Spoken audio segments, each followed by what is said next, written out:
শুরুতেই আপনাদেরকে দেখাবো জুলুমবাজ জয়ন্তর আরো কীর্তি ফাঁস। এবার জয়ন্ত গ্যাংয়ের বিরুদ্ধে সরব অটো চালকরা।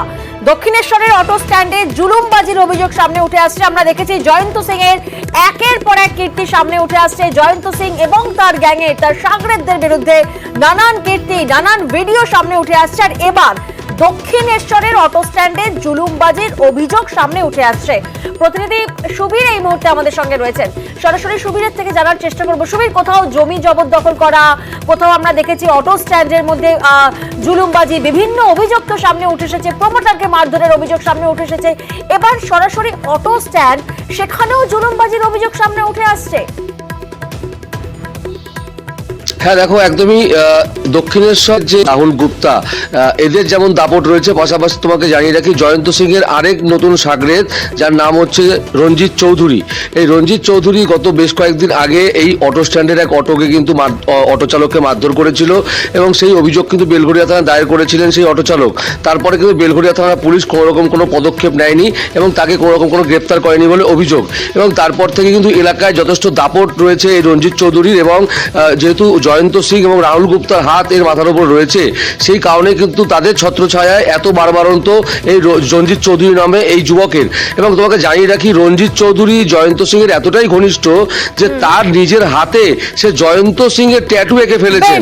এবং সেই সুবীর, তুমি আমাদের সঙ্গে থাকো, আমরা একবার শুনে নি অটো চালকরা ঠিক কি অভিযোগ করছেন। আমরা কোনো শর্ট প্যাসেঞ্জারও পাচ্ছি না। ওদেরকে যদি কিছু আমরা বলতে যাচ্ছি তো ওরা একটাই নাম তুলছে, সেটা হচ্ছে জ্যান সিং।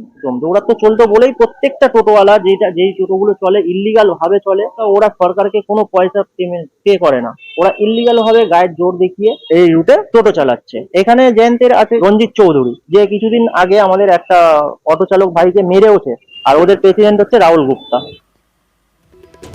রঞ্জিত চৌধুরী আরো একটি নাম সামনে উঠে আসছে। এই রঞ্জিত চৌধুরীর ব্যাকগ্রাউন্ড কি?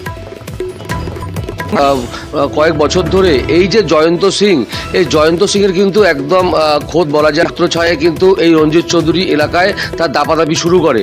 এবং এই অটো চালকদের যেটা অভিযোগ, অটো চালকরা তারা যখন এই দক্ষিণেশ্বর থেকে রথতলার দিকে তারা যখন যাত্রী ভাড়া নিয়ে যান, তখন রথতলা থেকে ফেরার সময় তারা যখন যাত্রীদের রাস্তা থেকে তোলেন, সেই সময় কিন্তু এই টোটো চালক যারা রয়েছেন, দোলপিড়ি মোড়ে টোটো চালক যেটা জয়ন্ত সিং এর তৈরি করা, সেই টোটো চালকরা কিন্তু অটো চালকদের বাধা দেন। এবং সেই সময় যখন যাত্রী তুলতে বাধা দেওয়া হয়, সে সময় যখন অটো চালকরা যখন বলে যে কেন আমরা যাত্রী তুলবো না, সেই নিয়ে কিন্তু তারা ভয় দেখায়, তারা হুমকি দেয়, এমনটাও কিন্তু অটো চালকরা অভিযোগ করছে।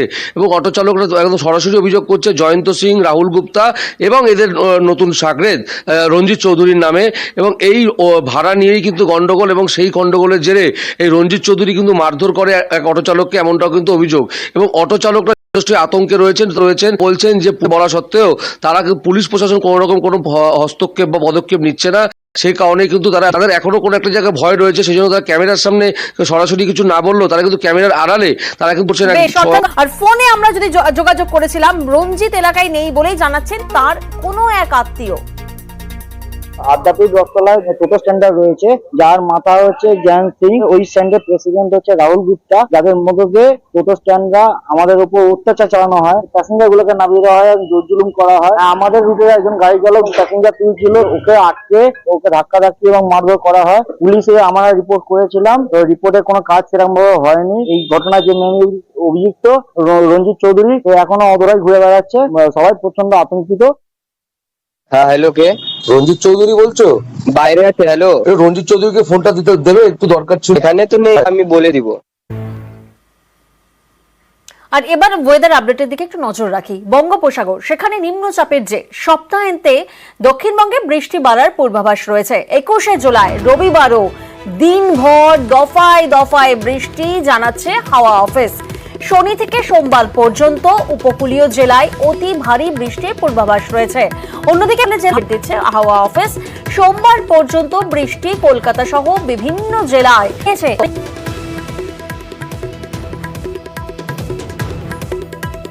অন্যদিকে দীঘার ছবিটা আপনাদেরকে দেখায়। সেখানে সকাল থেকেই সৈকত শহর দীঘাতে ঝিরঝিরে বৃষ্টি, ব্যাপক জলোচ্ছ্বাস, গার্ডওয়াল টপকে জোয়ারের জল ঢুকছে সমুদ্র তটে।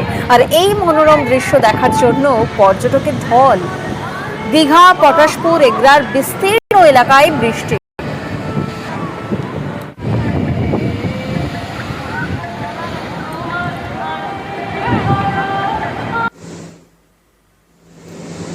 আর উত্তর সিকিম, সেখানে লাগাতার বৃষ্টি, যার জেরে ফুঁসছে তিস্তা। নতুন করে জল বাড়ায় বিপদ বাড়ার আশঙ্কা। জল থই থই তিস্তা বাজারের রাস্তা। কালিম্পং, দার্জিলিং ঘুরপথে যান চলাচল, তবে প্রশাসনিক অনুমতি ছাড়াই কোথাও কোথাও যাতায়াত হচ্ছে। ডুবেছে তিস্তা বাজারের কৃষ্ণা গ্রামও। সতর্ক প্রশাসন। দুর্ভোগ কমবে কবে? প্রশ্ন তিস্তা পাড়ের বাসিন্দাদের।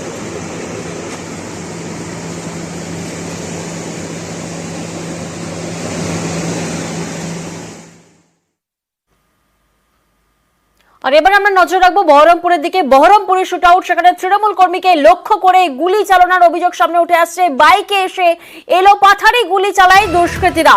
জখম এদ মোহাম্মদ ভর্তি হয়েছেন হাসপাতালে। জমি বিবাদেই গুলি বলে দাবি আক্রান্তের। এই ঘটনার তদন্ত শুরু করেছে পুলিশ। আমি বাজার ঢোকার আগে ওরা সব ব্যাংকে থেকে একটু পেছনের দিকে বসেছিল। আমাকে দেখি ওরা আত্মজন দড়ি চলে আসে। আমি ওদেরকে দেখি, আমি গাড়িটাকে স্ট্যান্ড করে দৌড়তে শুরু করি। আমাদের পেছন থেকে ওরা গুলি করতে করতে ওরা চলে আসে। আমি দৌড়তে একটু পালে আসি, সামনে থেকে একজন গুলি করে, তখন আমার এসে জায়গা নেই। কজন এসেছিল বাইকে করে? ওরা 3টি বাইকে প্রায় 9-10 জন। গুলি করলো কেন? গুলি আমাদের বলছে মানে জমি নেওয়ার ব্যাপারে একটু গন্ডগোল ছিল, পুরনো সূত্রতা ছিল, সেই জন্য। ওরা কি পার্টি করে? ওরা পার্টি ধরলেন, এর আগে নির্দল আর কংগ্রেস করেছিল। সামনের ইলেকশনে ওরা তৃণমূলে যোগ দেয়। আমরা প্রকৃত তৃণমূল দল করি। আপনি তৃণমূল করেন? হ্যাঁ। একই ধাঁচের দুটি ব্রিজ ঝালদা, সেখানে দুটি ব্রিজের অবস্থায় বেহাল। যাতায়াত করতে হয় প্রাণের ঝুঁকি নিয়ে। এই সব ব্রিজ সংস্কারের দাবিতে সরব স্থানীয়রা।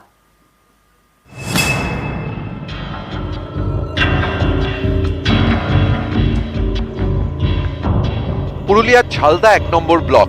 এখানকার হেসাহাতু গ্রাম পঞ্চায়েতের বকদ এলাকায় রয়েছে একটি পুরনো ব্রিজ। দীর্ঘদিন সংস্কারের অভাবে বেহাল। ব্রিজে কোনো রেলিং নেই, জায়গায় জায়গায় ফাটল ধরেছে। পিলার থেকে খসে গিয়েছে প্লাস্টার, বেরিয়ে এসেছে কাঠামো। স্থানীয়দের আশঙ্কা যে কোনো সময় এই ব্রিজ ভেঙে পড়তে পারে। এখানে বিকল্প রাস্তা নেই, তাই ঝুঁকি নিয়ে যাতায়াত করতে হয়। বর্ষাটা এসে যাবে না, কোনো আমাদের এই পুলটা ভেঙে যাবে। কেন ভাঙবে? এই নদীর জলেরই হিসাবে। কেন, কি অবস্থা আছে পুলটার অবস্থা আপনি দেখুন, যা অবস্থা আছেন না, আপনাদের দেখে নেবেন।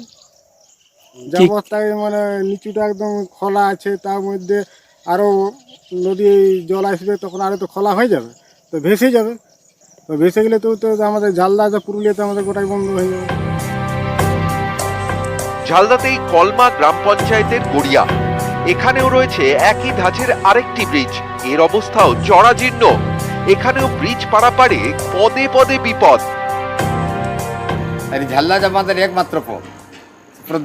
দ্বিতীয় পঞ্চায়েত সমিতির সময় হয়েছে এই কুলটা, তারপরে কুলটার আর কোনো সংস্কার হয়নি। অচল অবস্থায় পড়ে আছে। যদি লোড গাড়ি যায় তো পড়ে যাবে। ক্ষতিগ্রস্ত হলে স্যার আমাদের বিরাট অসুবিধা। ঝালদাতে যাওয়ার অসুবিধা কী করে? আমার কোনো পথ না এই রাস্তাটা ছাড়া। এই রাস্তাটা ছাড়া আমাদের যাওয়ার কোনো রাস্তা নেই। বৃষ্টির সময় জল সত্যি একটু বেশি ফ্লো হয়, এবং তার জন্য যে ছোট ছোট কালভার্ট বা ছোট ছোট ব্রিজ বা নদীর উপর যেগুলো মানুষ চাইছে, এগুলো সংস্কার হয়নি অনেকদিন। আমরা সেগুলো লোকাল আমাদের যে বডি আছে, পঞ্চায়েত হোক, পঞ্চায়েত সমিতি হোক, সেখান থেকে অরিজিনাল তথ্য নিয়ে আমরা চেষ্টা করব এটা যদি রিপেয়ারিংও করা যাইতো, এবং আগামী দিনে মানুষ যাতে এটার সুফল পায় সেটার আমরা চেষ্টা করব। নিউজ 18 বাংলা।